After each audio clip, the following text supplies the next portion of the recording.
2023, and this is the special meeting of the Litchfield Governing Board. I hereby call this meeting to order. The first item on the agenda is the Pledge of Allegiance, and in honor of our kindergarten promoters and our 5th grade promoters and our 8th grade promotions that are all happening this week across our district, we have some special students that are going to come up. We've got Evie from kindergarten, Rory from 5th grade, and then Emery from 8th grade that are going to come and lead us in the Pledge of Allegiance.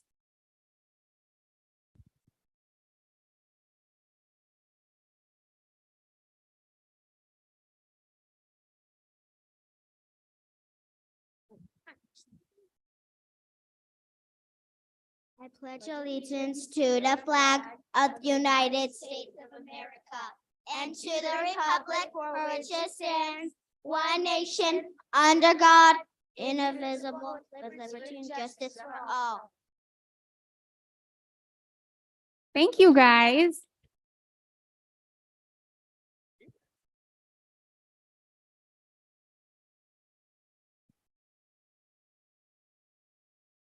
And they're out. Next on the agenda, we are going to have a moment of silent reflection.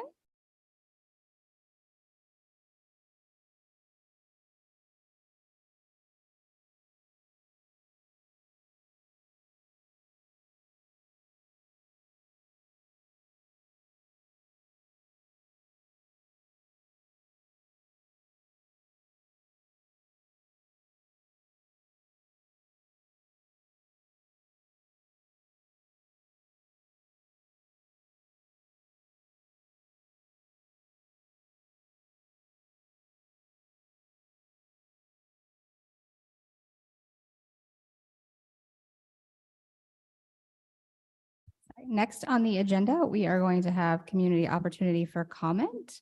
I will start with our disclaimer.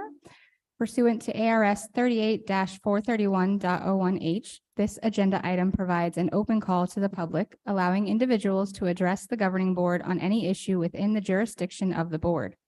Items not listed on the agenda may be brought to the governing board's attention under this section of the agenda.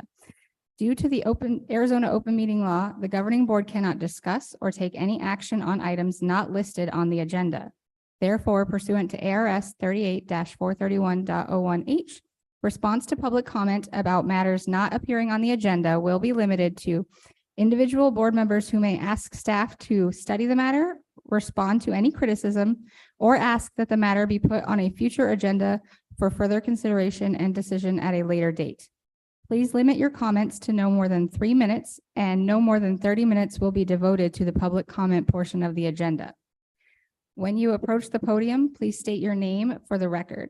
We have one community comment today, and that is Mr. Mike Finnegan.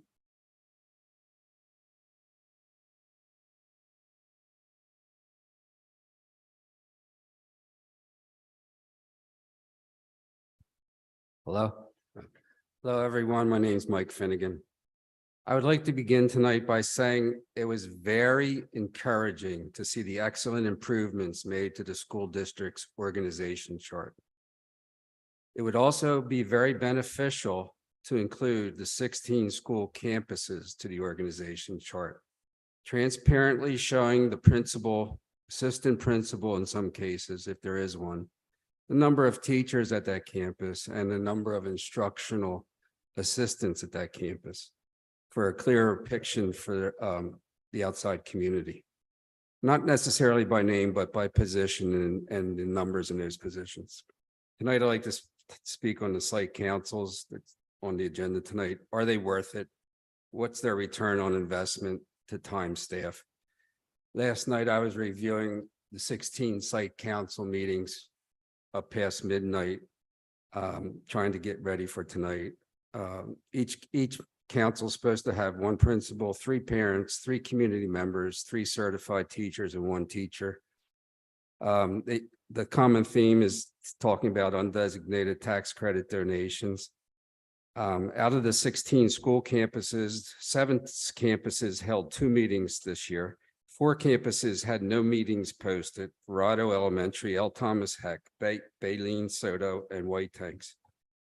Wigwam Creek Site Council meeting protocol stood out has a very good agenda and recorded minutes and shows great effort and efficiency and pride in their work product. Standard meeting protocol is not being followed by the majority of site council campuses to ensure productivity and efficiency, and needs to become a part of the LASD district culture. Better results will begin to develop. Meetings should start on time. Don't reward latecomers by waiting for them. You need to have an agenda, a facilitator, a timekeeper, and any action items discussed need to be assigned to appropriate people. Minutes of the meeting should be recorded and sent out the next day. A lot of meeting protocol deficiencies that were posted were people in attendance without the titles of community members, parent, teacher, whatever they are, associated by their name. Many times there were no quorums to take votes.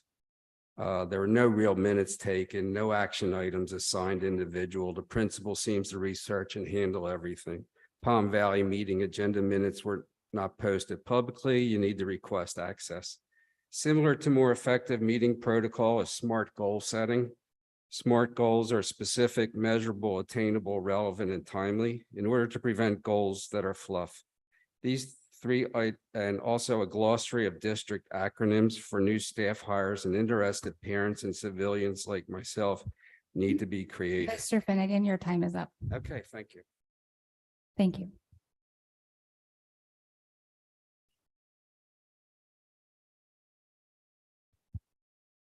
Next up on the agenda will be presentations and discussion items.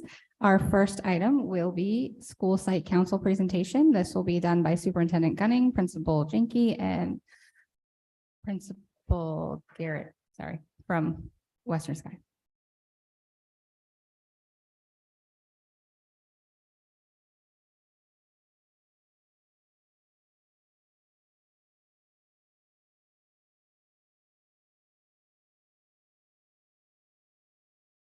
Madam President, members of the governing board, thank you for allowing us to be here tonight to share about our site councils.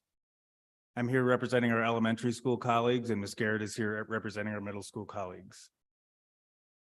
So the strategic plan alignment for student services, fostering academic excellence and innovations for all students, for service, foster and develop strong community partnerships, and finances and resources, offer quality programs and extracurricular opportunities across all schools. So the purpose of our site council is to ensure that varied stakeholders are provided an opportunity to share input and feedback on decision-making process and receive updates on progress towards school goals. Administration, staff, parents, and community members will provide input and feedback regarding decisions concerning school goals, undesignated tax credit donations, and supporting school climate. Our district will make the instructional decisions that align with our state standards and our school and district goals. So just as an update this year, every campus has held at least 2 meetings during the school year. The minutes and agendas are posted on our websites.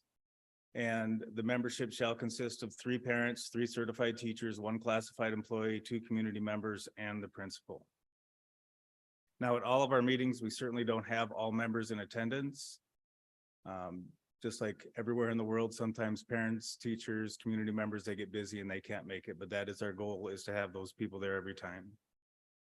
So possible agenda topics are tax credit, the parent survey, and the school goals that we set for each school. And just some celebrations that I noted from my campus this year.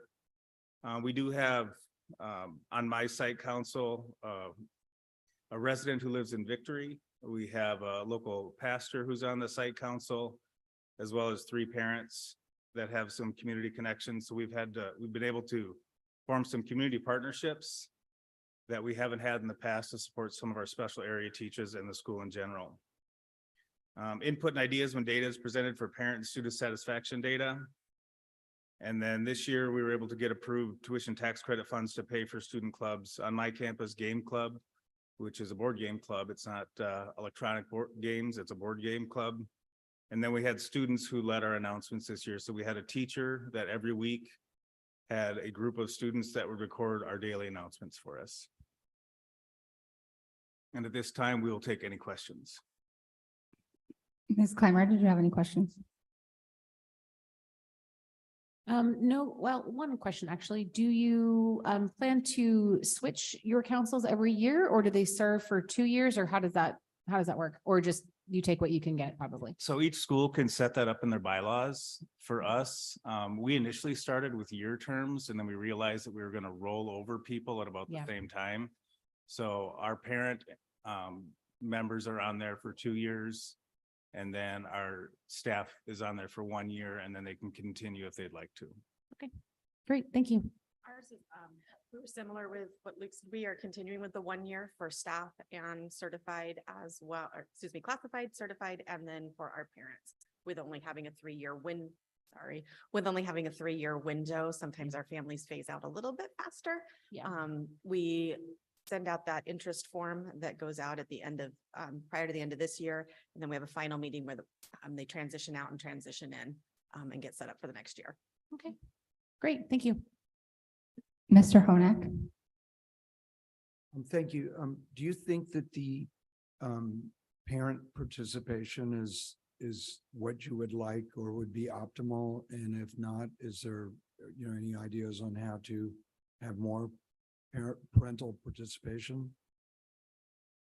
I think in that particular setting, I think it's adequate. The parents participate in so many other ways on our campuses, not just on the site council, but those that were interested, in order to go through the election, they had to put the reason why they wanted to be part of our site council, what they were hoping for from our site council. So those people that are on our site council are dedicated to what the mission is of the site council. Thank you.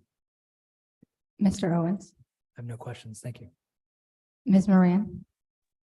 I don't have any questions. I have a couple of comments.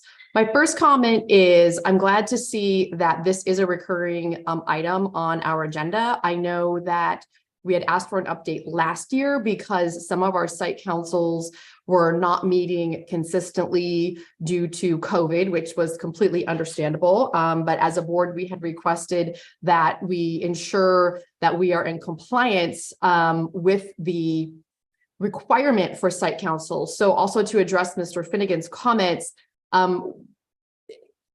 we don't have this process down perfectly, but this is required by state statute for us to have site councils. So that is something that it's not optional for us to do them or not. So we do try to operate them as efficiently and effectively as possible. And I'm hopeful that we can implement some best practices, but I believe this year was a rebuilding of kind of the processes. And I am hopeful that we will get better and better at these processes as time goes on. That is all my comments. I think it's great that we have renewed this process, and excellent that we're getting more parent feedback in this way. So I have two questions. One is it up to the schools how we notify parents or community members about these meetings? How do you guys do notices for that? So notices have to be posted in advance. So we post it on our website, and we also post it on the old school bulletin board outside the front office. Then, Mr. Jenke, you mentioned elections. So how does that work for elections for the site council? So we send out an interest in who would be interested in serving on the site council. And then once I get the list of names of who's interested in serving, then they send in a bio about themselves. And then if we have over 3, then we have an election. And then the top 3 vote getters are on the site council. And then that election is done with a Google form. So it's completely anonymous. We don't know who's voting for who. Okay, thank you. Thank you for this presentation. It was some useful information, and I hope that it addressed some of Mr. Finnegan's questions. Thank you. Thank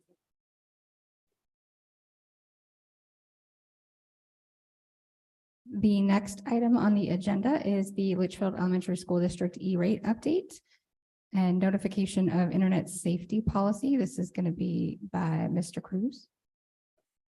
Good evening, Madam President and board members.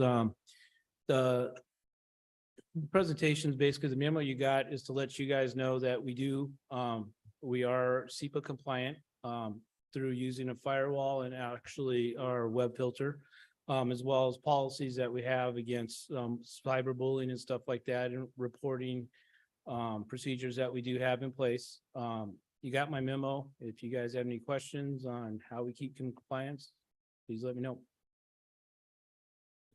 Ms. Clymer, did you have any questions? No questions. Thank you. Mr. Honak?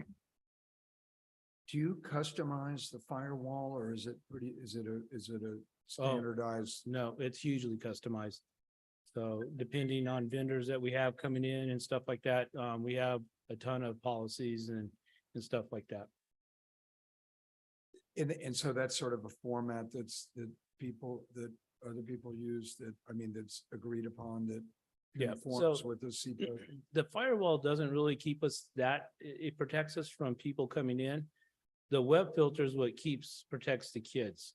So, and they're two separate units. iBoss is our web filter and SonicWall is our firewall. Thank you. I understand. Mr. Owens? No questions, thank you. Ms. Moran? No questions. I've seen a similar presentation for a few years now, and I thank Director Cruz for keeping us in compliance with this policy. I also have no questions. Thank Right. you Thank for you. your time that you put into this.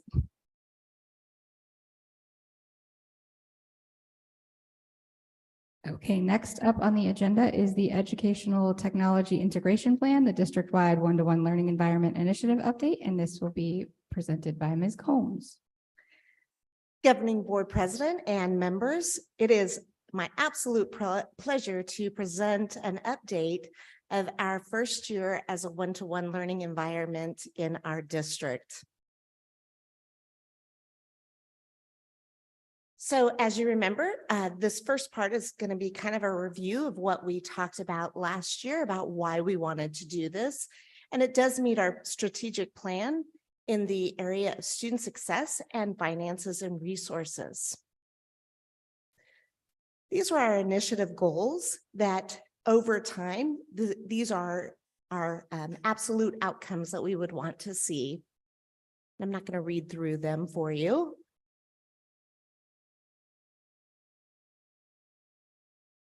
Because there's 3 pages of them.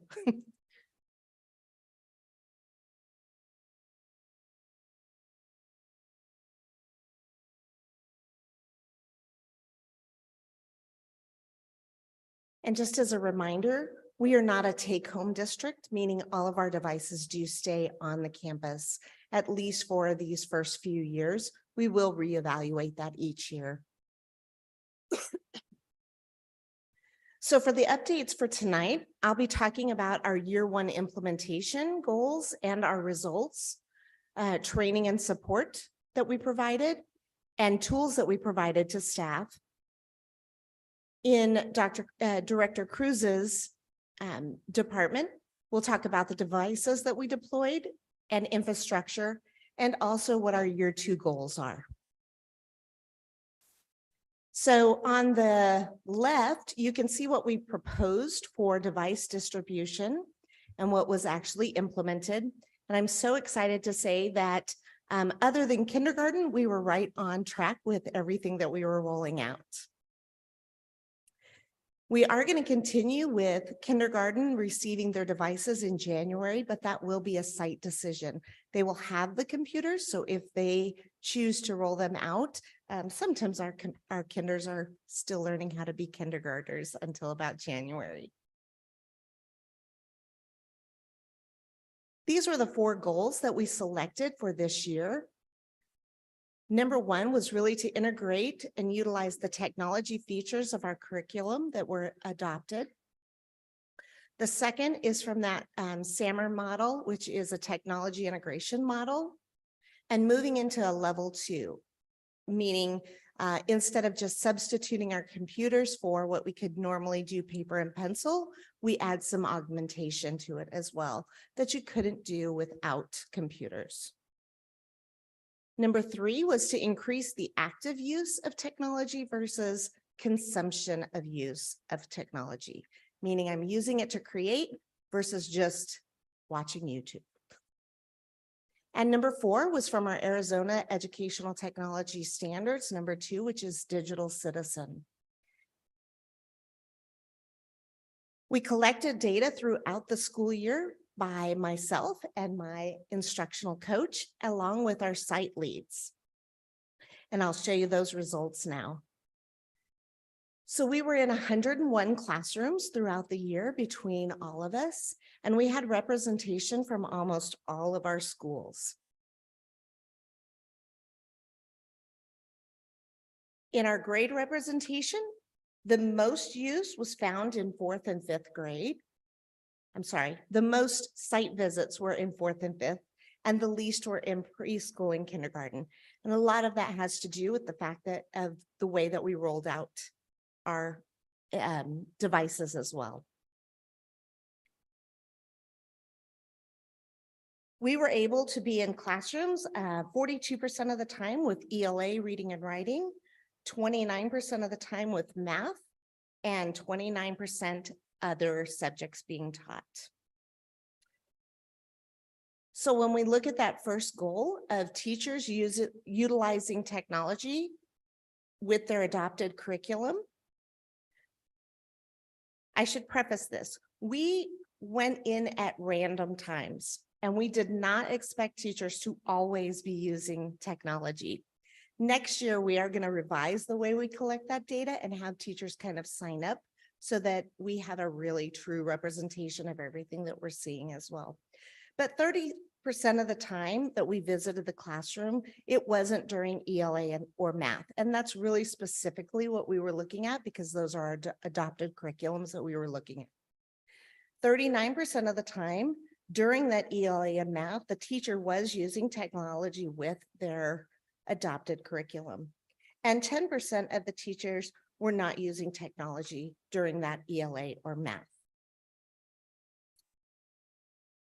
When we looked at students utilizing those technology features, 27% of the time, the visit again was not during ELA or math.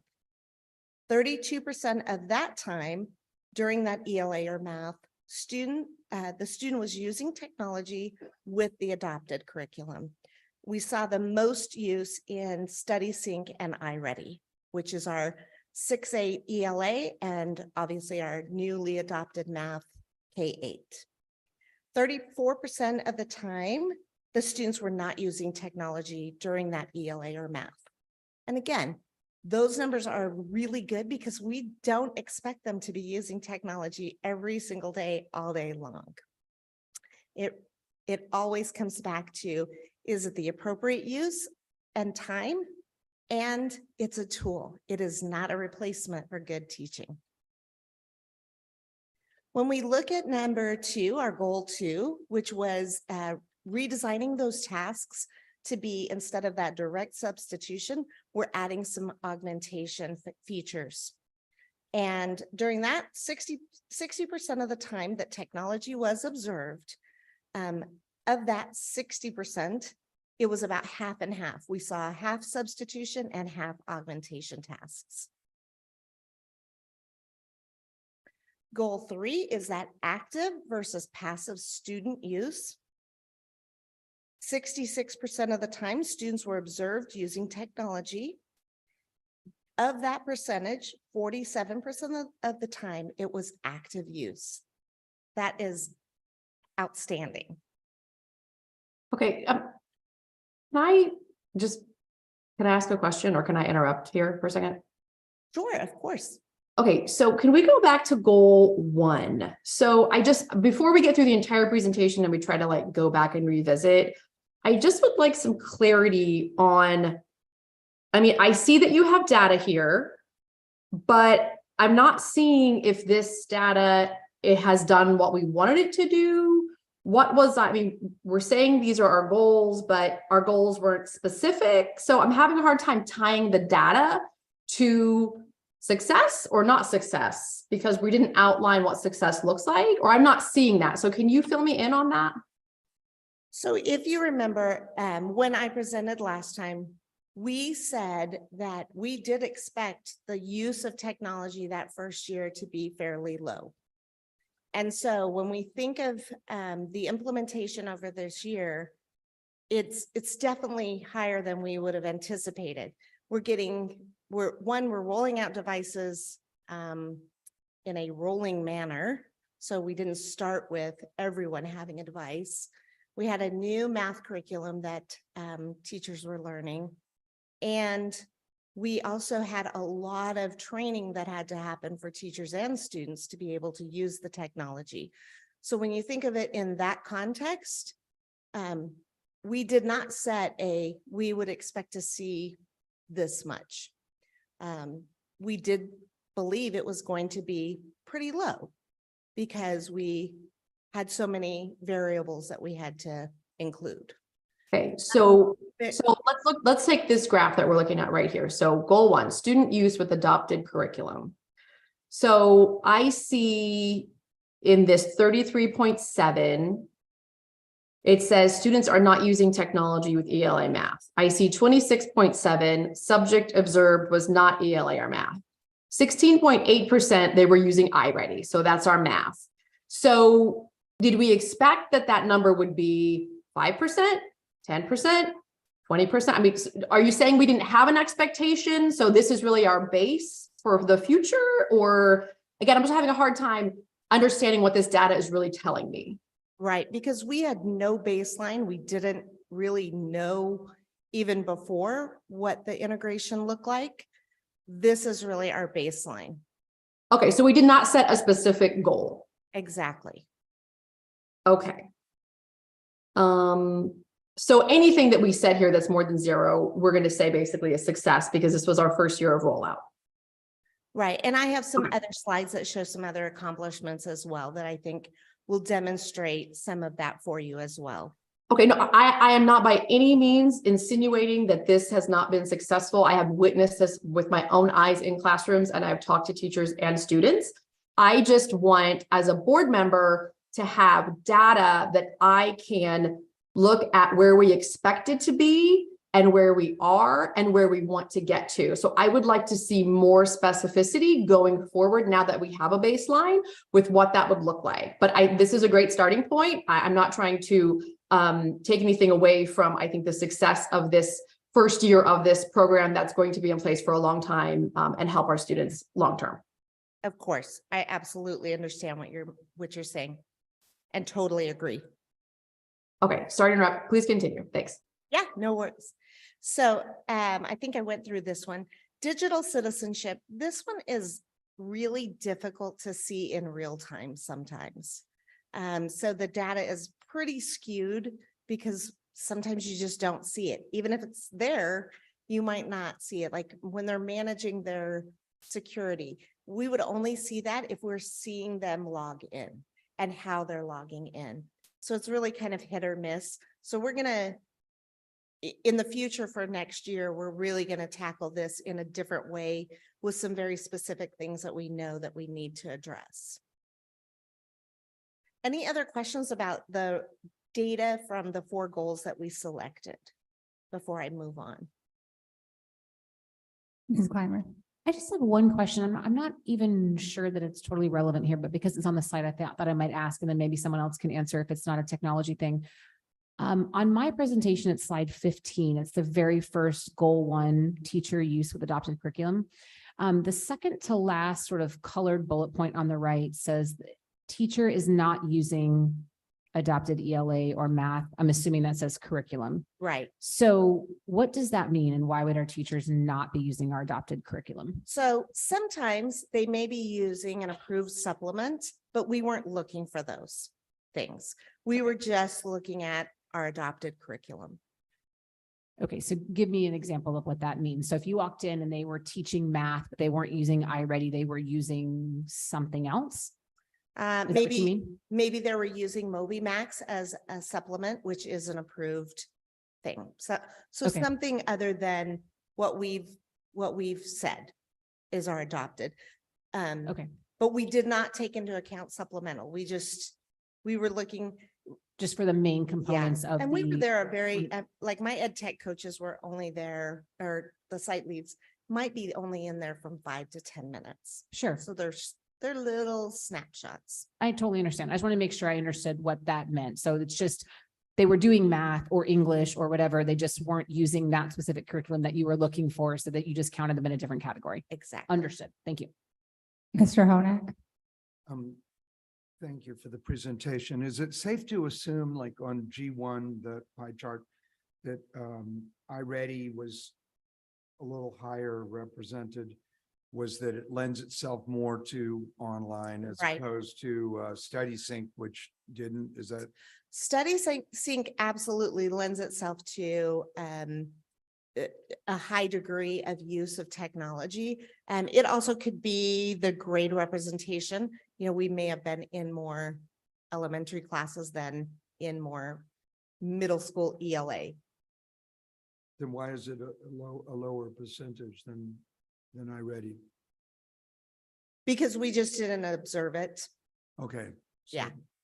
Yeah, Noise in the data. And okay. like Wonders, Wonders, which is our K-5 ELA, there are lots of embedded pieces, but they have to be for very specific things. So the teacher may have assigned some differentiation and now they're working independently. And you'll see some of the comments here in just a moment with some of the highlights of how they were using some of that technology. So is it okay if I move on to that slide so you can see? Yeah, thank you. You answered Yeah. well. So here's some descriptors of what we were observing and some highlights that we saw. So here's a perfect example of what we were just talking about. Teachers using Wonders text-to-speech feature for sharing reading whole group. The students are using the reading writing companion. So the teacher's using it with the text-to-speech, but the students are using their paper reading writing companion. So it's a mix of the two, which is a nice blend, right? But it's those are things that are appropriate for that use. The one that I really wanted to highlight was the iReady. Teachers that using the iReady slides to guide instruction. And after the components of the class, students completed their common formative assessment using Google Classrooms and Google Forms. So another blend where the teacher's using it, but then the students are responding using technology.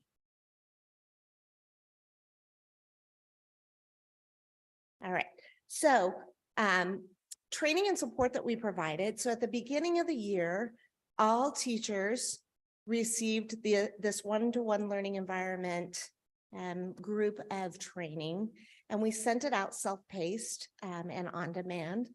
And all staff were finished with it by August 31st. And you can see we covered about 8 things.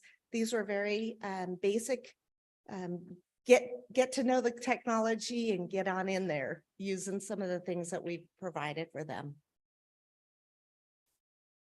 We also did this same training with our new teachers during new teacher induction, and we'll do that again this year as well. We used the train the trainer model with our EdTech site leads, and we met monthly with them. And our PVD was focused all the way around those 4 goals that we had selected. We did a monthly district-wide newsletter that focused on those 4 goals and gave tips and tricks and hacks to integrate their technology into their classroom as well. And then the director, coach, and site leads completed at least 3 classroom visits per month, observing 5 to 10 minutes and collecting data on those 4 goals. We used an integration model through STEAM and computer science. And between Ms. Lucia and I, we provided STEM lessons and modeling to 21 different classrooms.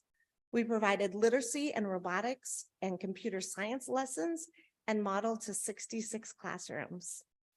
And the LESD Science Center, we took them on a roadshow to make sure that all staff knew how to access materials if they wanted to use materials for a STEM, STEAM, or makerspace area.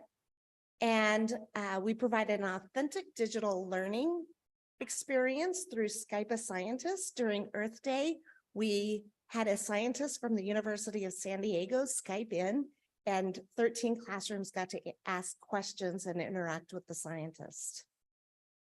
We also provided individual campus professional development, and we trained our media aides on creating maker spaces in our libraries. Tools that we provided to our staff, we use Clever, which is a a housing unit for almost all of our programs. It also rosters automatically for them. So their rosters and their programs are always up to date through Clever. And it's a single sign-on. So they sign into Clever and then they have access to everything within that. We also use that with our students. K2 can use a badge to log in, so it's much easier for them to access the device as well. We have a district-wide Screencastify, which is available to all students and staff and can be used to edit videos, create lessons, demonstrations. We have lots of teachers use it as a blended learning model where they create a video that students might watch at home to prepare them for the next day in class. And then we have Resource Manager, which is in process. It's to manage all of our library inventory and our curriculum inventory, along with assigning computers to students and tracking usage and damage. The other tools is we've created an EdTech resource database, and we vet those resources, and almost all of them are free. And they are connected to our content, our lesson design of gradual release of responsibility, Dr. Hattie's high yield instructional strategies, and the Arizona EdTech or computer science standards. We provided a classroom device management system for our teachers, which is NetRef, that allows our teachers to see and manage what the students are doing online in real time. And then we used LineWise Monitor, which is our safety monitoring program. And I just want to say how appreciative I am that our governing board approved this, because it is a mechanism where we are able to intervene with students in a very real, quick time if they are struggling with their mental health, with bullying. And so I'm going to show you the numbers. We had, oh, that's small, isn't it? We had, it captured 1,295 incidences of either bullying and violence, a user being offensive, sexual content, terrorism or extremism, a vulnerable person. This is somebody who may have typed in that they want to hurt themselves, or that they know someone that may have wanted to hurt themselves. Oversharing, meaning they're sharing a little bit too much online, and grooming and general risk. So those are the categories that our safety program looks for. And like I said, we're able to intervene immediately in real time to protect our students. Some additional accomplishments. I'm so proud to say that between Ms. Lassier and I, we went out and got about $8,500 in grants. And so without a penny spent towards our district, we have created a district robotics lending library with 75 Edison robots, 4 Lego Coding Express robots kits, and 3 Kibo robot kits for our K2. And we took them on the road and we brought them with a literacy lesson into 66 classrooms. Ms. Lassier was selected as a STEM Acceleration Program Fellow. The Arizona STEM Acceleration Project, which is just short for ASAP, is to give professionals a hands-on STEAM and STEM PD that they are expected to bring back into the classrooms. So she was selected as one of 400 across the state. And then I was selected as the Arizona Technology and Education Association Ambassador. We just call that ASTE. And through the Department of Ed and ASTE, I'm able to bring professional development to schools across our district, across our state in educational technology and the standards. You heard Director Cruz talk a little bit about infrastructure and devices. You can see that we have deployed over 13,000 Chromebooks, 1,000 iPads, and we have 486 charging carts across our district. This year, we purchased 2,300 Chromebooks, 161 iPads, and 242 charging carts. And you can see what our projected purchases for 2023-24 are. And those are part of our replacement plan. And as far as infrastructure, as you heard him say, we use Sonic Wall for our firewall and iBoss for our filter. We will continue all of those, but we will be upgrading our firewall to 40 gigabytes from 10 gigabytes.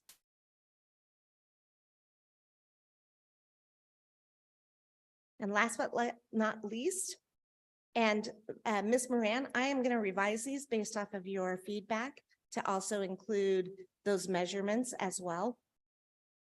We're going to continue to integrate the technology with our adopted curriculum. And we have two very specific goals related to that. Increasing the knowledge and consistent use of those features, and provide specific training and lesson modeling on those interactive student use features as well. With the goal 2, we're going to continue to work on increasing that augmentation, because right now we are at 50%, and we would like to move that up. Use a common feature to create writing samples, create a presentation with multimedia. Those are some examples. We're going to increase that students' active use of technology versus the passive use. And we've really defined what we want to see. And again, we will add those measurements as well. And 4, again, is that digital citizenship, but we're really going to shift the focus to making sure that teachers understand what digital citizenship is beyond just the privacy piece, and how to manage those open use times, along with advanced features in NetRef and embedding digital citizenship across all curriculum areas. As for my instructional coach, this will be her goal for next year, to work directly with teachers and classified staff. Support may include classroom-based and virtual demonstrations and one-on-one support. She'll provide professional development and support to teachers. And the expected outcome for that is that we increase more personalized student-centered instruction and learning, increase opportunities for differentiation, and increase that student engagement through authentic real-world learning. And she is going to continue to bring computer science into the classroom and expand our robotics lending library with hopefully more grants. Expand our makerspace offerings through PD materials and modeling, and continue to provide gifted training with an addition of her new learning from the Water Center of Systems Thinking that she's receiving through that ASAP program. And I think that is all of it. It's a lot. We were a little bit busy. Ms. Clymer, did you have any questions? Yeah, I'll make this quick. One quick question and one comment. Just at the end here, you said provide additional gifted training. Can you tell me what is our current gifted training? Or what are you able to do? I know it's probably not as much as you'd like to do, but I know, what exactly are we able to do through this program? So aside from through the program, as far as like you're speaking about the STEM program that I'm a part of. So in addition to that, we are currently offering the second 90 hours to the cohort that received the first 90 hours. Okay. Recently, the state changed the requirements. Before, you could get the first 90 hours through your district's PD, but your second 90 hours had to be an internship or some type of practicum. So they've recently shifted that to say you can get your second 90 hours also through your district's PD. So we went ahead and reached out to the 2 cohorts that I already gave the first 90 hours to, that allowed them to get their provisional. And so we have a group that's come back to get their full endorsement. So hopefully we can continue doing that to kind of get more and more of our teachers endorsed, especially since the state is now giving us that latitude. I will let you know that when I'm developing that PD, I am collaborating with several other districts. So I also participate in GATE meetings, which is meetings of gifted leaders on the west side. And so we have come together. I've joined Washington, Peoria, Roosevelt, and myself, and we've talked through. We also had, I can't think of his name, the gentleman that was head of the gifted at ADE. He's recently left, Peter Lang. So Peter Lang joined us as well. And we just wanted to have consistency, because when you say that the district can offer this PD, we don't want to say, okay, I got my endorsement in Litchfield, and then I scooch on over to another district and I don't have the same knowledge. So we really thought it's important for us to kind of norm the playing field and say, okay, when we say that these teachers are getting their full endorsement and gifted, there's some consistency. So definitely that's been really wonderful to collaborate with them. We are the first district offering it. The other districts that I mentioned that I'm collaborating with are currently doing their first 90. And so we're the only ones out of that group. There might be other ones that I'm not aware of, but out of that group, we're the only ones offering the second 90 because we already had our first 90 with 2 other cohorts. But my point is that we are collaborating to ensure that we have consistency. So that's definitely something that we're offering right now. I know there has been talk, and I don't want to speak for Allison Wood, but I know Allison Wood has intentions of looking at some training for the TA teachers in the future. And so ensuring that they also have that understanding. Yeah, that's good news that they let us. I mean, I remember going through that process of doing the first 90 hours and being able to offer that. So I know that's probably very helpful to those teachers that don't have the time or the resources to go outside, and 90 hours is a lot of time. So that's awesome. Thank you for clarifying that. I will say my last comment is we just did a school tour a week or 2 weeks ago now, I guess, at Scott Libby, who was, I guess, part of the robotics, borrowed some of the robots and then decided they needed a set of their own. So they went out and got a grant or donor to choose and had, and I will tell you, not only she had a group of kiddos in there demonstrating, which, they were thrilled to do, but she shared some personal stories with those students about not only just their educational advancement through this project, which was awesome and something that we all wanted to hear, but some really personal stories about how they had made some strides socially and personally, individually as students, because of being able to come together and build and play with these robots and learn. So these programs are really, really impactful, and we got to see it firsthand just a couple of weeks ago. So thank you for continuing to seek out these grants. They're not easy to get. Money is, doesn't grow on trees, as they say, but it is really impactful, and we can see it just by walking through the schools and seeing the programs, active on the ground. So thank you for that. Thank you for mentioning Miss Russell. She's a computer aide over at Scott Libby, and that is Tammy Russell, and she literally has changed the trajectory of those children's lives. And it's just incredible to watch her with them. So thank you for. Mr. Honak. It was very interesting and very exciting and very impressive. So good job. Mr. Owens. Thank you for the presentation. I too was on that site tour at Scott Libby to see the robots and all that stuff. Excuse me. It's also really cool to watch these kindergartners go up to like a laptop and shine their little badge on the screen, and it recognizes it's there and they log in. It's wild. It's definitely not what I did when I was in kindergarten. But I had a question and this isn't a criticism. This is kind of similar to how what board member Moran mentioned about kind of setting a baseline. When you look at the percentages and how you break it down in the charts, it says that the training and support director, coach, and site leads completed 3 classroom visits per month, observing for 5 to 10 minutes and collecting data for the 4 goals. Do you, having done that for this go around, do you think that that's the most, scientific way to get an accurate determination? Or do you think that maybe there's some tweaks to kind of narrow it down? Are there ways where you can remote into the computers so you don't actually have to be present in the classroom, so you can do it more remote? Because it sounds like there's 3 people kind of, that's a lot of time watching. And if you're in one classroom for 5 minutes and you're in another classroom for 10 minutes, and it's a Friday or a Thursday. And it just seems like there's a lot of variables that might skew those numbers. And so I don't know if there's something that maybe you found along the way that you might. You're absolutely right. And which is why I should have mentioned these goals were created with our ed tech site leads based off of their feedback and also the results that we saw this year. So they helped create those goals. And one of the things that we recognized is their classroom teachers. So their prep is from, let's say, 11 to 12. Their classroom visits always had to be between 11 and 12. Well, you might not see what you're hoping to see during that time.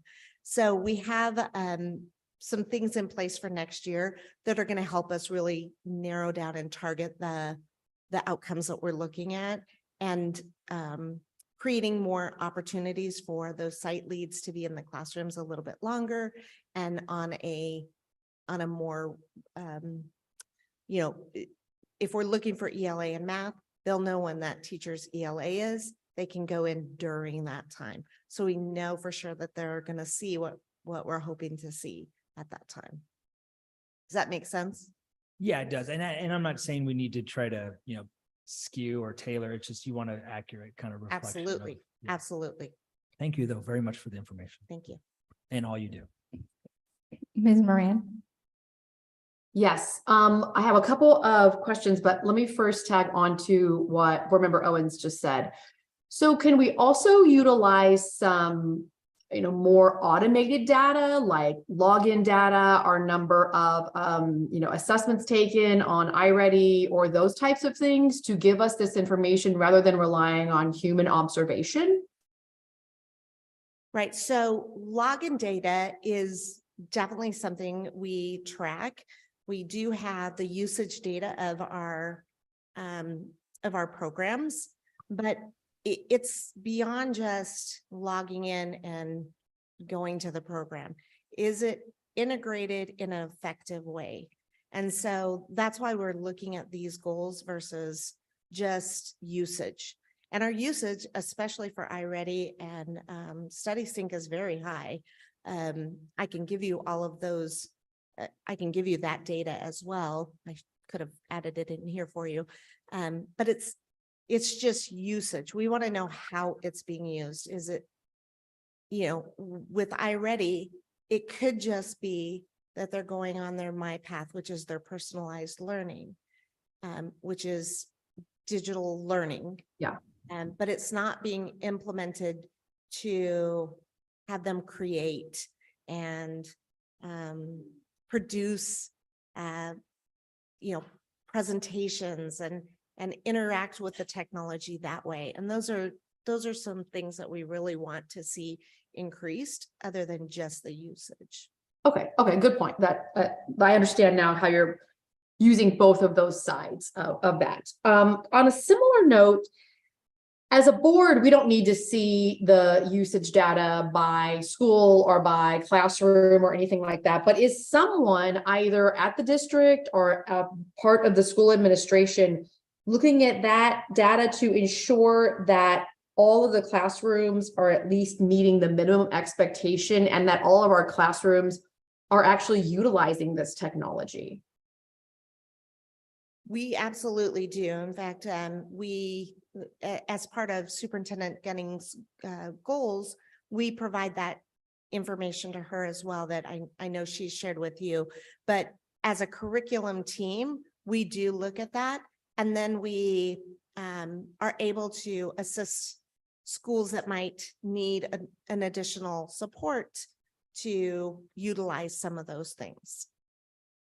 Okay, so someone, either principal, instructional coach, the ed tech person that's at each campus is making sure that we don't have gaps. And I understand that different classrooms will be operated differently. I understand it is not a one size fits all model.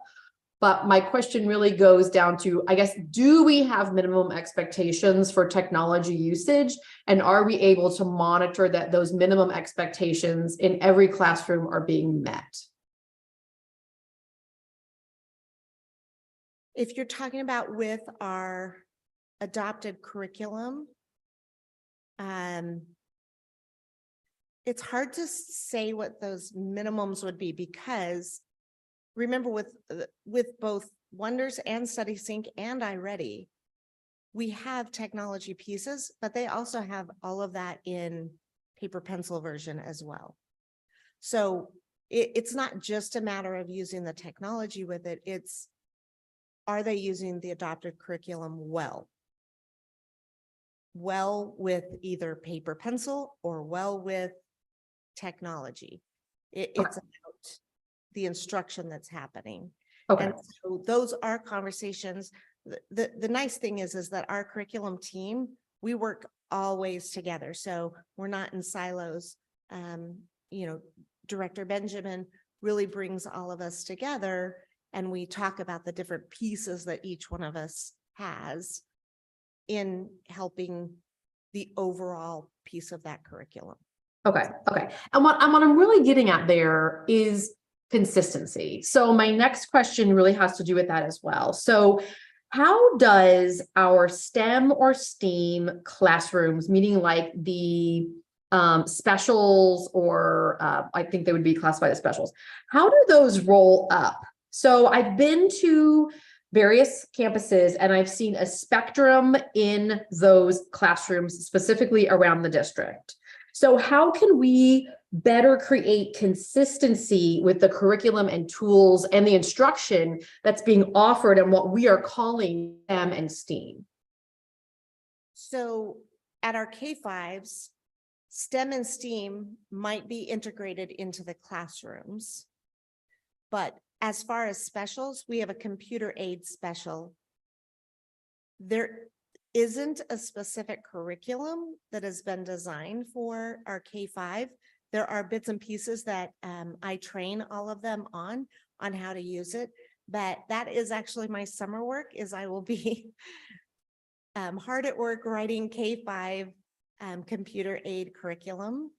And it will be all based on the scope and sequence and of the Arizona Ed Tech standards. So each year, as our students roll through those computer aid classes, they will be getting a more consistent instruction in the Ed Tech piece of it. What we're trying to do with STEAM is just like when we're bringing the computers, the robotics in, we show them how we can link those things together. And we linked literature with a STEAM activity that we did for the National STEM Day. And so we're showing teachers how they can bring those pieces in. And then we ask them, you know, if we can come back or how we can support them and things like that. Is it consistent all the way across? Absolutely not. But that's our foot in the door, I guess you could say. And then for middle school, it is really a site decision whether they have a STEAM position or computer-based position, and we support those teachers as well. Okay, I apologize. Something just glitched in my connection and I missed part of what you said, but I will go back and rewatch that later. So I think what I hear you saying is that we are working on our STEM and STEAM programs to create more consistency, and that's part of our future improvements to this area. That is really my hope, because Phyllis and I love going into the classrooms and providing those. And it really is just, it's based on teacher learning, new learning, and then also seeing that it's not something else, right? That it can be integrated in our current curriculum and our current things that we do every day. It's just a different way of presenting it. Okay. My last thing is I do appreciate your comments that you would add some data and kind of hard numbers to, or they can be soft numbers, they can be ranges. It doesn't really matter to me. I would just like us to have some idea of what we expect our data to look like And then how we can measure that, especially for growth against this year one, as we get to year two and so forth. You bet. I can absolutely add that. Thank you, Director Combs. I appreciate it. So I don't have any specific questions. I too would, now that we're through year one, I was very comfortable with minimal requirements. And obviously we're not going to just all of a sudden have super high expectations, but I do like the idea of us adding now some more concrete goals that we're reaching with measurable things to it. So I think that's a good idea. And if we don't get there, then we figure out why we didn't get there, which leads me to my other point. I appreciate how you said some of these things, maybe you didn't get the data that you were thinking you might get because of the way you collected it. I appreciate your honest feedback with us about that, and that you are going to take that and figure out new ways to do it next year to improve upon this process. I think it's important that we acknowledge that we're all human beings and we're all doing the best we can. And this is a brand new program and we're not going to get it 100% right off the bat. So the best thing we can do is say, hey, here's where we think we can do better next year. And then we do that and we just continuously improve. So thank you for showing that to everyone today through your presentation. You bet. Thank you very much for the presentation. It was very useful. We're excited to see what happens next year as we move forward with this. Thank you.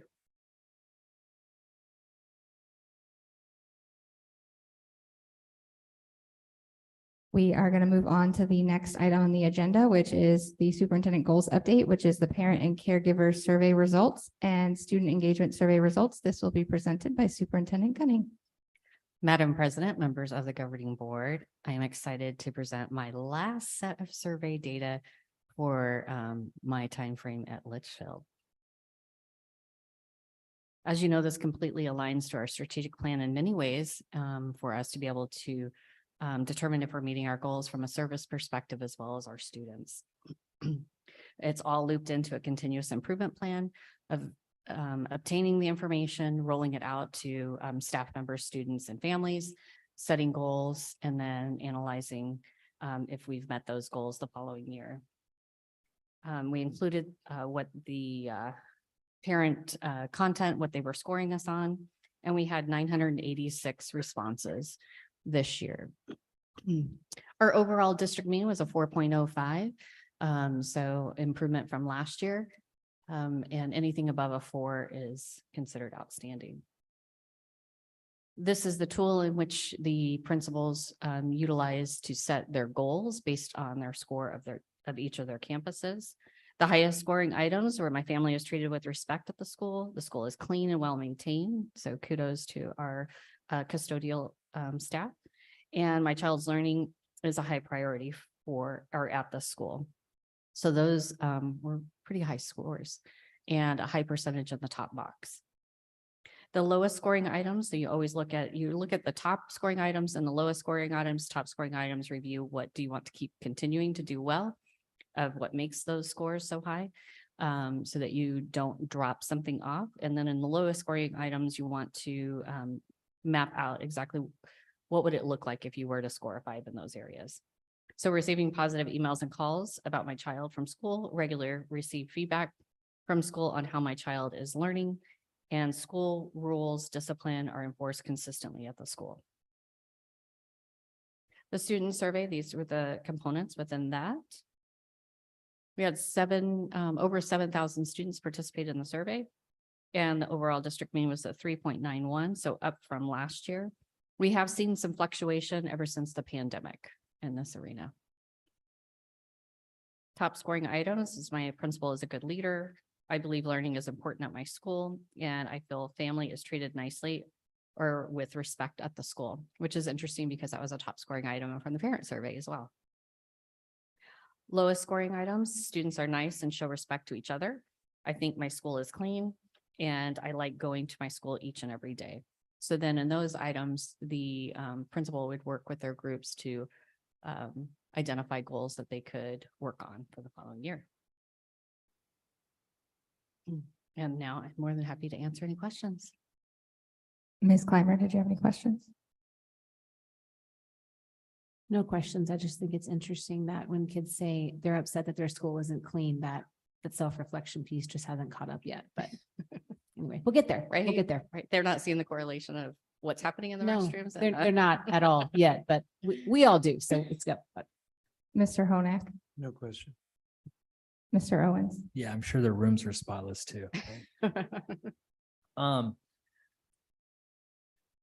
I don't do, so do the, each principal get like a broken down Mhm. version of this for each school? Yep. Okay, that makes sense. Yeah, And then they'll also receive data by each question too, cool. Yeah, well, this doesn't, the bottom three don't surprise me. right? Yeah, this is great. Thanks. Ms. Moran. Yes, I do have some questions. So, and comments. So I want to start with some kudos. Our student survey, number of participants has grown every year for the last 3 years. So in 2021, we had about 4,800 students. In 2022, we had about 6,800. And then this year we had 7,100. So that's great that we're getting more participation. I know that's something that the board has tried to encourage, although I know I can't require folks to do an optional survey. My question on the student piece, and then I'll get to the parent piece, is so the bottom scoring item, which is students are nice and respectful to each other, that was a bottom scoring item in 2022, and then also so for the last 2 years that's been in the bottom.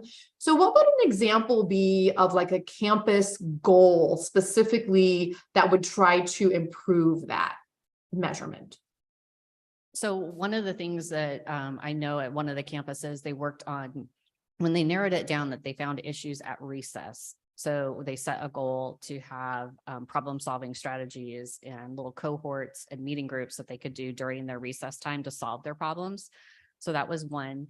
The other item that they came up with was a kindness board, where it was basically students recognizing students and showing kindness. And they were doing that on a frequent basis and doing that even on their announcements. So helping with that. At a middle school setting, a lot of times it's conflict resolution, of being able to handle conflict and peer mediation. And then really having strategies in which to address those concerns, and then focusing to see, did that work, have reflection, and are things getting better? So it's a key piece to have the students involved. One of the things that we're definitely continue to work on is not only having students involved, but continuously linking things back to the survey.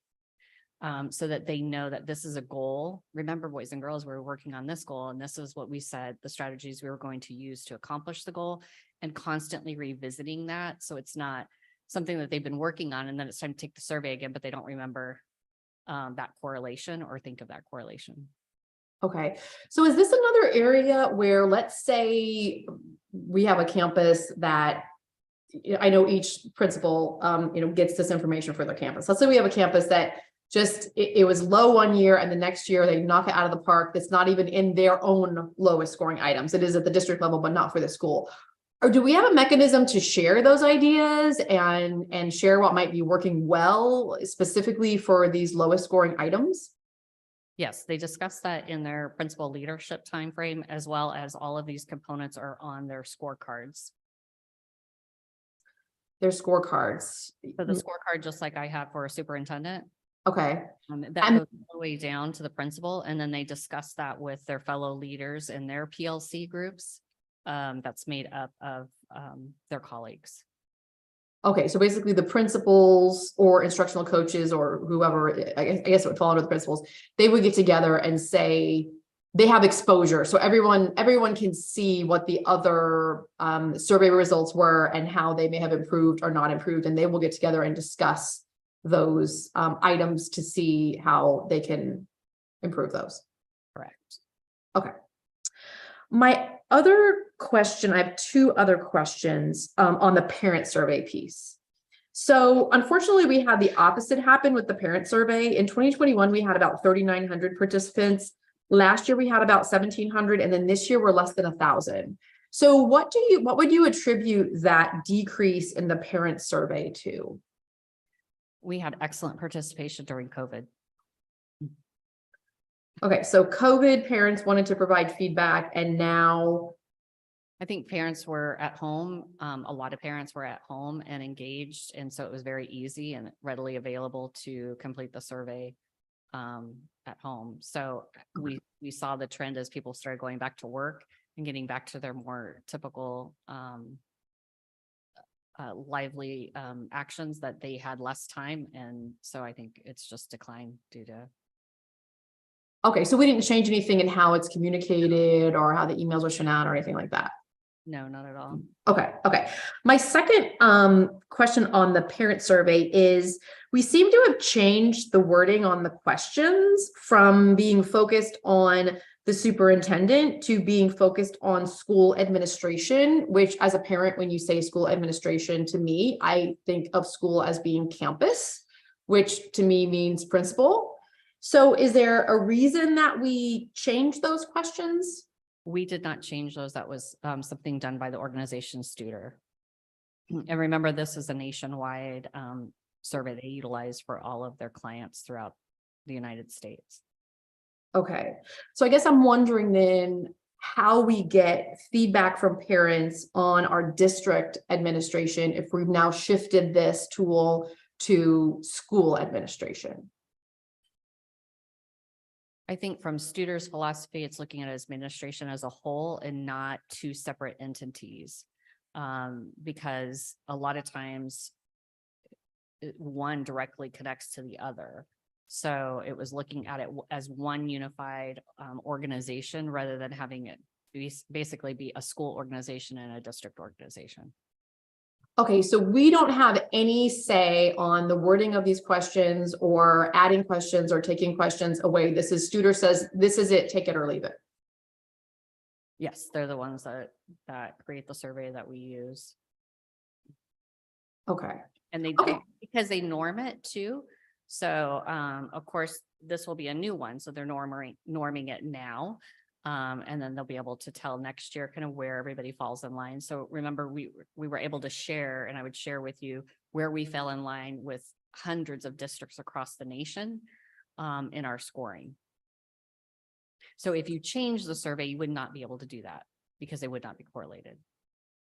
Well, yeah, I totally get that piece. I guess it's just interesting that they changed. So those particular questions, I feel like they're not apples to apples questions anymore. And so I guess I wasn't expecting that when I went through to look at the results for this year.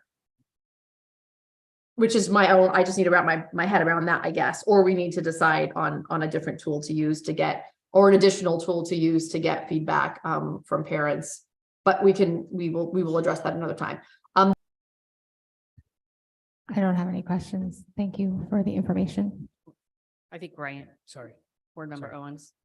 Just since you brought it up, because I think that, like I said, the students' answers, like the lowest, don't surprise me.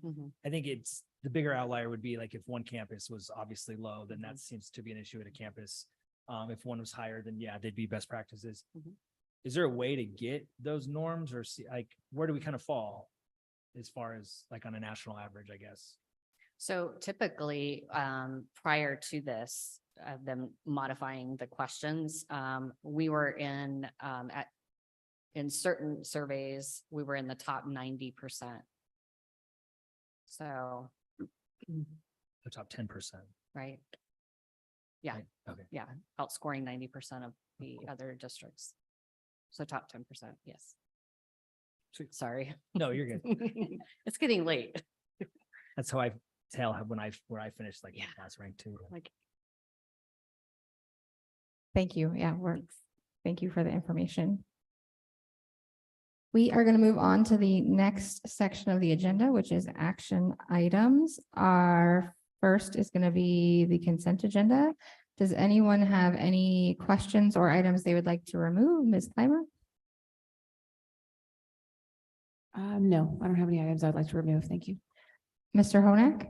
I'd like the travel for conscious discipline removed. And discuss separately. Okay, Mr. Owen? Item F. Okay, Mr. Owens? No, not for me. Ms. Moran? Nothing to remove. I do have a question on item 6F as well, the one that has now been removed.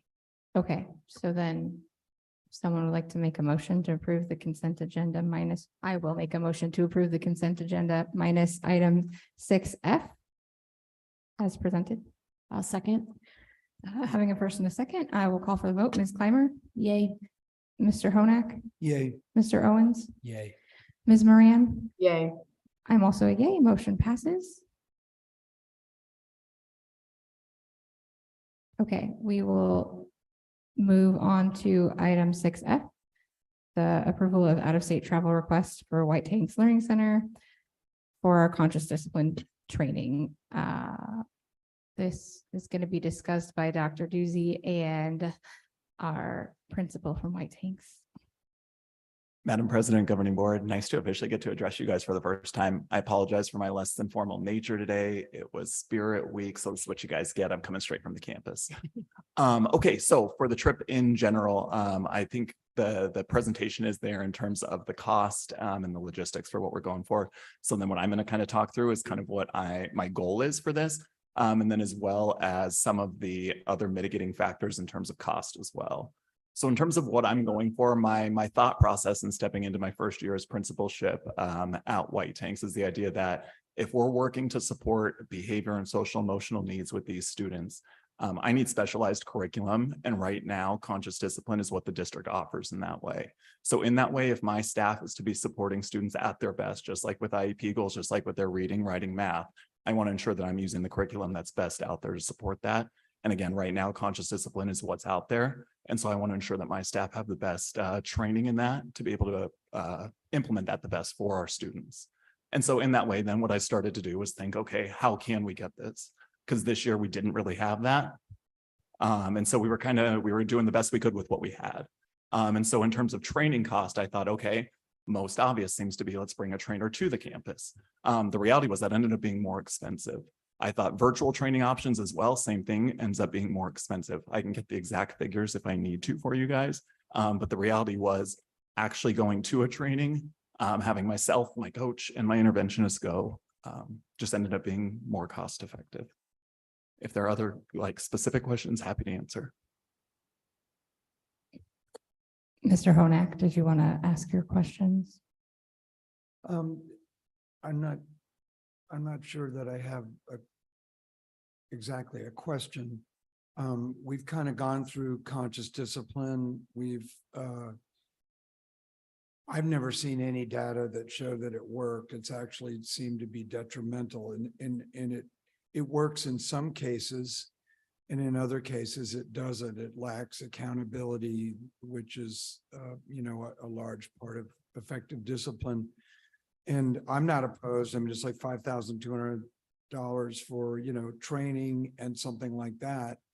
But conscious discipline is just kind of a scam. I mean, it has, first off, it's all just basic knowledge that is acquired anywhere. They haven't come up with some genius, new twist on things. It's just sort of very basic types of concepts that are readily available. And we as a board have discussed the fact that there's year after year after year have spent gobs of money, not the 5,000 you're talking about, a lot more than that, with really no measurable results. And at a point, the board got to the point of how much, when do we have enough of it? Now, I understand you're new to the situation, but there should be people all around here that and materials left over and stuff like that, I'm not, I'm very concerned about the success of White Tanks. And one of the first things was I started board member even before was touring White Tanks, and it all kind of exploded and a really unfortunate situation.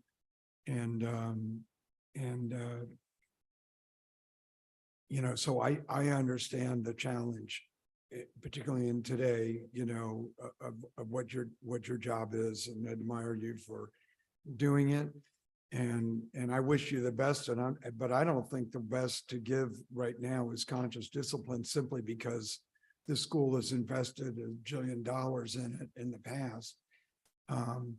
It hasn't shown a return that I think anybody has been able to show measurably that it that it did. If it did, then we would be continuing it full tilt, but it just seems like it was it's not the right thing. And I would be 100% in favor of supporting a program that seemed to be really more tailored to what you guys need at White Tanks, as opposed to this sort of conscious discipline is just wonderful for everybody. But in fact, I've heard overwhelming feedback from teachers, parents, and just as a board member, and for some reason, people were willing to share information with me that they were afraid of sharing out of fear of retaliation or whatever.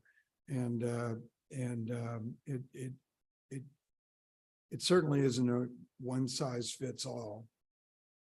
It probably has its good sides in places, but overall, in terms of the problems, that my understanding is what you're dealing with is it's not even close to being a contender, in my opinion. And I don't think that you should be feeling like you got to buy into this thing because it's crammed down your throat. And it's been, because that's the way we do it here at Litchfield, and that's what we've done for umpteen years. And so I would 100% support looking a little further, and I don't care if it costs $5,000, $10,000, whatever. That's not the point. It's that is it going to really be the best tool for the job? Ms. Miranda, do you want to ask your questions? Yes, I would say that I do support conscious discipline. Board Member Honak does not speak for the entire board with the statements that he made. Right now, conscious discipline is based in neuroscience, and those proven techniques are available on other platforms from other places, but this is the available route that is consistent across our campuses that we use for those brain states and to help students learn self-regulation and self-control. So I don't oppose this training. My question really has to do with the planning for this type of training. So this training is 3 weeks away. And my question is, when did Principal Martinez first want to go to this, and why was this not brought to the board earlier rather than later? Because we've had this consistent timing for years for trainings over the summer, and I think the board has repeatedly asked for this sort of thing to be requested on the earlier side and not on the last minute. So I understand that this was an exception to that, but my question is really, when did we know we wanted to send folks on this training, and why is it coming to us 3 weeks before the actual training is happening?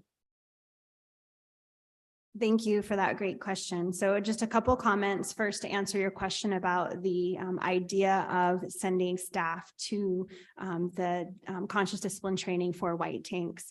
It was something that Kyle had brought to my attention last week, and we processed through. He had spoken to other staff about the opportunity and weighing out what would be the most cost-effective way to get his staff the training. Specifically, what this training offers the staff is the ability to de-escalate themselves as well as students, and understand the states of the brain to be able to react to students, especially in the environment that Principal Martinez is working with his staff.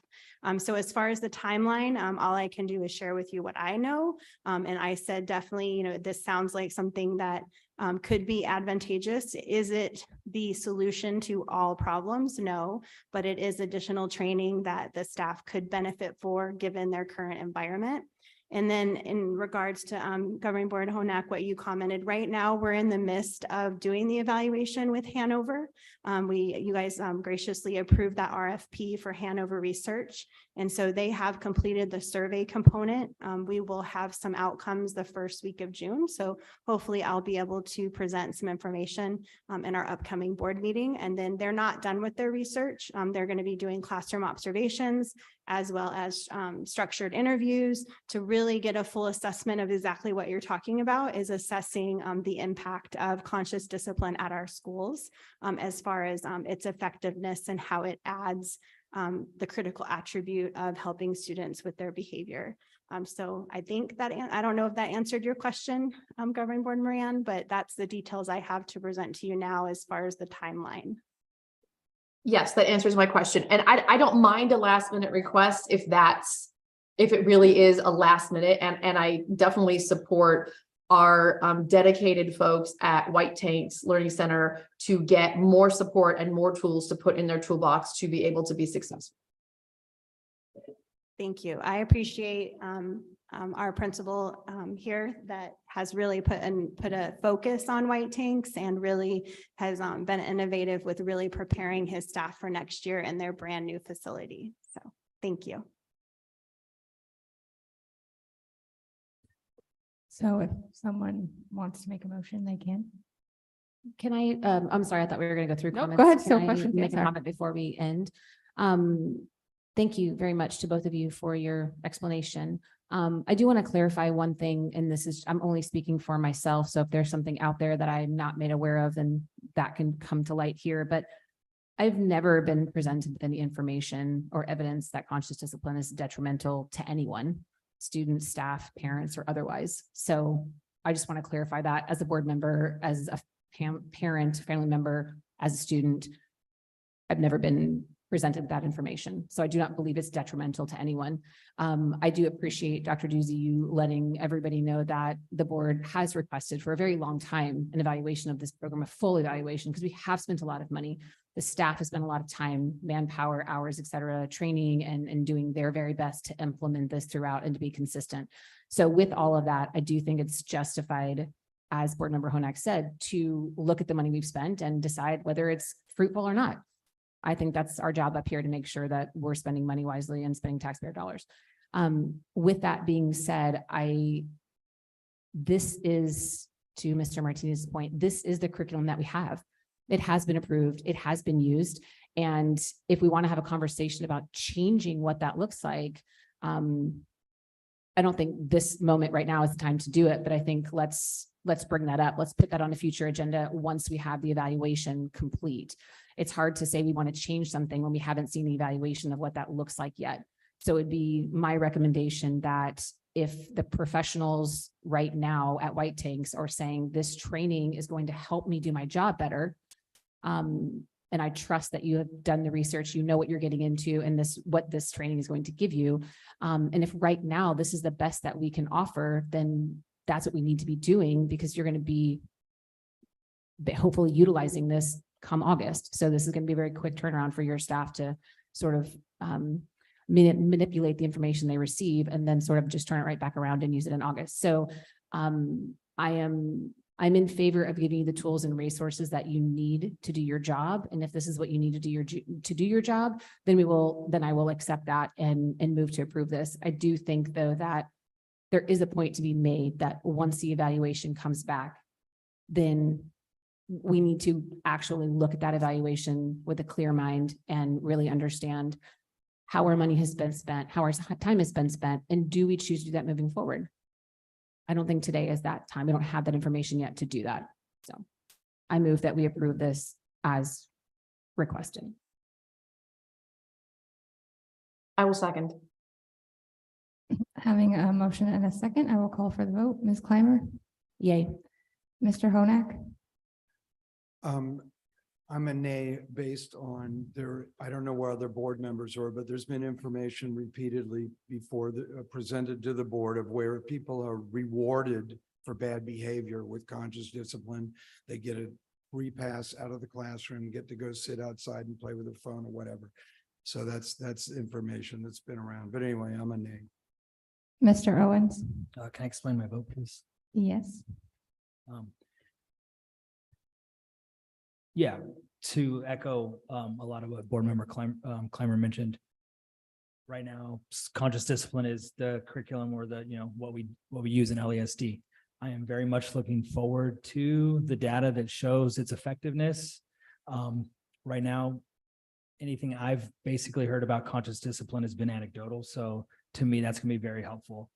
The last thing, if we get this information and we don't send you to this and it says this is the greatest, thing ever, then I'm gonna feel bad. And I want to make sure that you're set up, because what you're doing at White Tanks is very important. And if this training is I don't want to prevent you from going to this training without knowing if conscious discipline is as effective as it's supposed to be or not. So I'm going to vote yay. But I'm really looking forward to the conscious discipline data. Ms. Moran? Yay. I'm also a yay. Motion passes. Thank you. Thank you. Thank you for coming and talking to us tonight.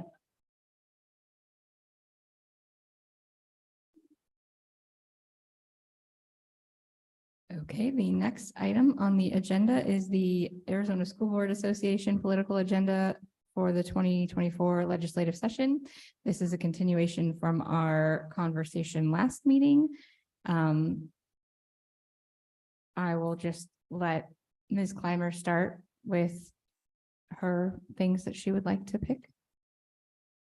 I don't have any changes from last time. I mean, my 5, I think, my 5 remain the same. I'm happy to call those out again. I don't know how, like, protocol wise, how you want to do this. If you want everyone to just call them out and then we see where the similarities lie, or how do you want to? Yes, if you can just tell me your 5, please. Sure, no problem. In the first section, adequately and equitably fund district schools, et cetera. In the second column, eliminate unfunded mandates and administrative burdens. In the second column, preserve and strengthen local control, oppose any legislation that intends to lessen or curtail the legal authority of school boards, including improving curriculum. Under require public accountability for taxpayers' dollars, establish financial and academic transparency for all institutions and individuals that accept public funds. And under school safety and security, provide funding to individual districts to implement locally directed school safety programs, as well as student mental health and well-being initiatives. Thank you. Mr. Honak, do you have some feedback on these? Not really. Thank you. Okay, Mr. Owens? I'm just going to add one. The allow school districts greater flexibility in the divestiture or use of taxpayer funded assets. But there are some things on here that I hope don't happen. Like the equal system. I think that would be a disservice to school board members to allow them to collect signatures using the equal system. Okay. Ms. Moran? Yes, my 5 are under the funding, the first 2 bullets, maximize state funding for competitive salaries, and then revising the school finance formula to include the bullets below that. In the preserve and strengthen local control, my bullet is the change override / budget increase language bullet. Under the improve outcomes for all students, I support the bullet that says support policy that recognizes, respects, and promotes teaching as a profession. And then in the accountability for taxpayer dollars, the first bullet, establish financial and academic transparency for all institutions, individuals that accept public funds. Okay. Mine was the eliminate unfunded mandates, establish financial and academic transparency, and I really just had 3 because I knew that I could support pretty much everything on here, and provide funding to individual school districts to implement locally directed school safety programs as well as student mental health and well-being initiatives, as that clearly is an important topic for our community from our survey results that we had at our last meeting. Basically, we need to come up with our 5, and we can have 2 extras. I believe that's what we're allowed to do. So we want to try to narrow it down to 5 if we can. So any suggestions on, like, everybody seems pretty much wanting the same things. You do have. We had, well, Ms. Clymer had 5. I think I had Oh, 4. sorry, Well, 4. I think 3 of us had established financial and academic transparency for all institutions that accept public funds. We don't have to include mine. It's Well, I mean, just, I think all 3 of us were that, and then I think there were some that had 2, so I would say just pick the ones with the most overlap and go with that. Okay. All right. I mean, let me just ask this question. Was there any one here that, I mean, probably the one with just 1 or something like that might fall off, but were there any here that are, anyone's a hard no on any of these, I guess, so. No. Okay. Right. Agreed. I'm not a hard no. I guess the other way we could do this is if there are multiple people that agree on the established financial and academic transparency, that's 1, obviously. If we have 4 board members who want to give input, we could all pick our top, and then that would give us 5.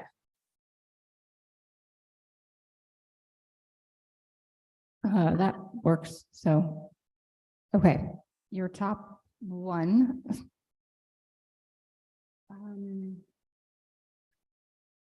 We don't have to do it that way. That was just a suggestion. No, So no, I mean, okay. I have 2, but the 2 that I'm going to pick, you also pick. So I'm going to take unfunded mandates, and I'm assuming you're going to take school safety programs. Yes, So there there we you go. go. Yeah, I figured that was going to work out. Great. And then I think Ryan's was in that same bottom section, so that'll Right. work. yeah, flexibility.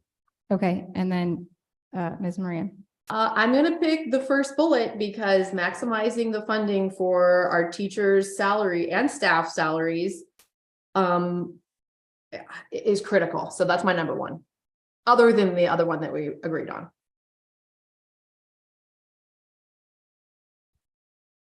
This is very hard to write all these down while I'm running this meeting, but okay, so then basically I need a motion for those 5 items. If someone wants to make a motion for them. I move to approve the ASBA political agenda for Litchfield Elementary School District for the 24 legislative session as the 5 discussed today. I second. Having a motion and a second, I will call for the vote. Ms. Clymer, Yay. Mr. Honak, Abstain. Mr. Owens, Yay. Ms. Moran. Yay. I'm also a yay. Motion passes.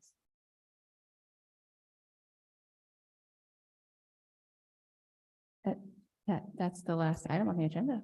I move to adjourn the meeting. I will second. Having a first and a second, Ms. Clymer, how do you vote? Yay. Mr. Honak, Yay. Mr. Owens, Yay. Ms. Moran. Yay. I am also